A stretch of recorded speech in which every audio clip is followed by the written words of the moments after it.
Ngayon, dumako naman po tayo dito sa, eto naman po, si Claire Castro should address allegation that he has a relationship with DOJ spokes Polo Martinez.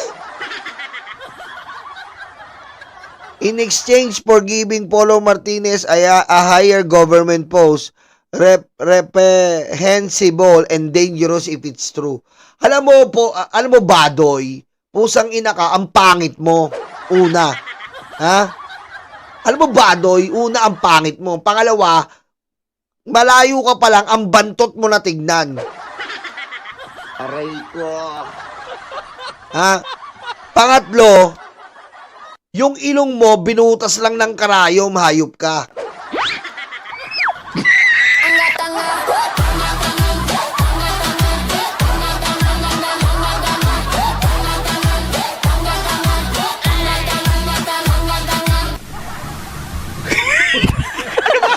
Diba? Ang pangit mo, Badoy. Palibasa, walang pumapatol sa'yo kundi si Digong. Ha? Wala kasi pumapatol sa'yo eh. Kaya naiimbierna ka sa ganda ni Yusik Claire. Diba? Ikaw, sino lang ba pumatol sa'yo? Si Digong. Sinayaw-sayaw ka. Ginawa kang pokpok sa Malacanang. Natatanda mo yon? Ha? Natatanda mo yon? Putik ka, pasayaw-sayaw ka pa sa Malacanang, mapanghing ang hayop ka. Aray ko. Oo, totoo yan. Tama si Sarah Mau. Alam mo, Badoy, wag mong pintasan si Yusik Claire kung taglay mo ang Michael Jackson nose, hayop ka. Aray ko. Mayabang ka eh, no? Porke pinamana sa'yo yung Michael Jackson nose. You are not alone. I am here with you. Though we fall apart, you always in my heart. Aray ko. Hayop na tong Badoy na to. Pinagbintangan pa si Yusek na may kabet. Palibasa sa'yo, walang pumapatol. Hitsura mo pa lang, pusang ina ka. Aray ko. Hitsura mo pa lang, ayop ka. Para kang zombie tsunami. Aray ko. Ganun talaga si Yusik Claire. Kahit matanda na, marami pa rin may gusto. Maganda eh. Ikaw, ang pangit mo, Badoy. Aray ko. Doktor ka ba naman, hindi mo maayos yung ilong mo. Aray ko. Ang mukha mo, mukha kang punching bag. Ano ba yung ilong mo? Sinuntok ba yan ni Pacquiao, ayop ka? Aray ko. Ang kapal na mukha mo. Pagbibintangan mo si Yusik Claire, may kabet. Ingit ka. Palibasa sa'yo, hindi tinitikasan sa'yo si Eric Celis. Patayin mo si BBM. No joke.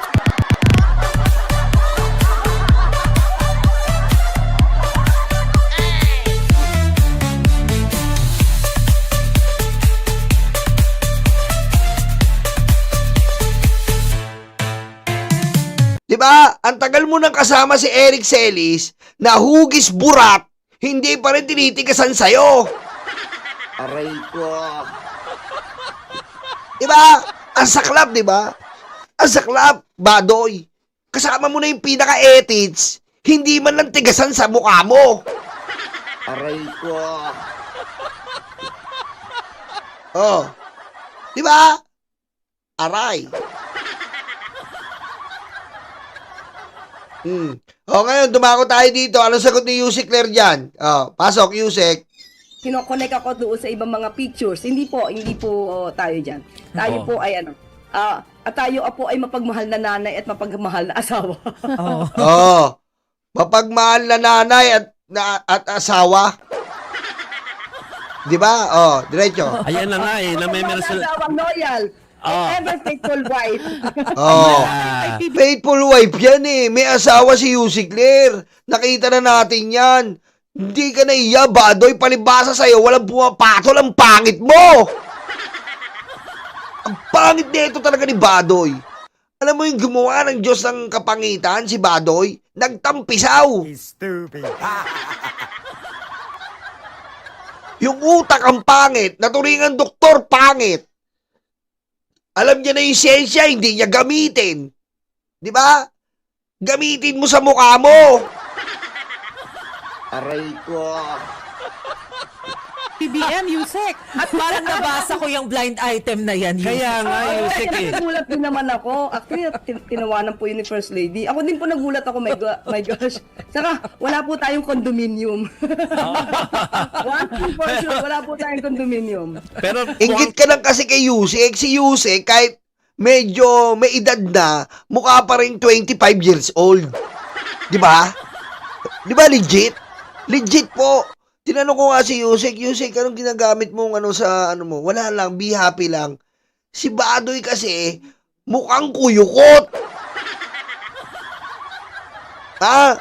Ewan ko dito kay Badoy, nung pinanganak siguro to ng noong mga nakaraang panahon, sa puwet nilabas to.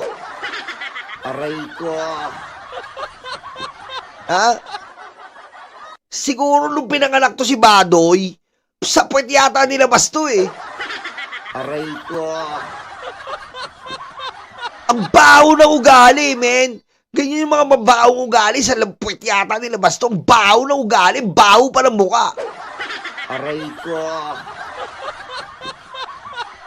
tila sanay na kayo, no, Yusek, na talaga tina-target, ano? I mean, minsan may mga ganun, tina-target talaga Kasi ng ito na fake joking. news. Actually, this is the reason why ayoko sana sa politika dahil may anak ako eh. Oh. Siyempre tapos babae ako. Kung Naku, wala kung nakita niyo po yung anak ni Yusik Claire, yung babaeng anak niya, ang ganda po, sabi ko sa inyo. Hindi ko lang po pwedeng labas yung picture eh. May mga picture kami. Ang ganda ng asawan, ang ganda ng anak ni Yusik Claire. Malasang pinto. Sampinto po talaga. Ang ganda. Sobrang ganda po. Hindi ako overacting ha. Sobrang ganda po talaga ng anak ni Yusik Claire. Tapos English speaking. Yeah. Aray ko. Ang ganda po. Ayog sa inyo. mapupukol yan lang naman ang gagawin nila. Katulad ng ginagawa nila dati kay VP Lenny. Yeah. Pero since yung asawa ko po ay alam niya ang trabaho ko at hindi po kasi ako lumalabas ng walang kasama. Testigo kami. Kasama niya palagi si Addictus Rex eh. Nasa na ba yung hype na yun? Asa ka na ba? Wala ba si Addictus Rex yan? Eh, ang lagi kasama ni Yusik Claire eh. Asa ka na ba? Aray ko. Tulog pa yata. Yung kami laging kasama dito. Yeah. Diba? You know Yung that. daughter Bakit ni ang Yusek daughter na nga maganda. daw? Oo. Sekretary ko.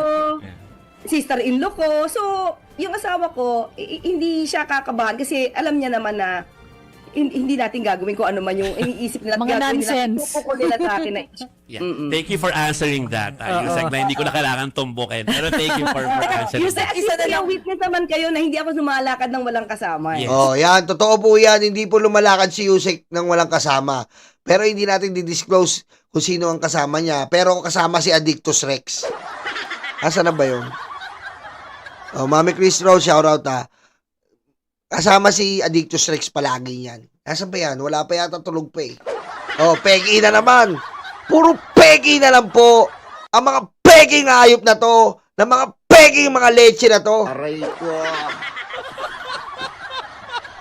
Yung mga DDS po, nasanay na sa pamemeke ng pamemeke. Wala na pong magawa sa buhay. Puro pamemeke. Aray ko.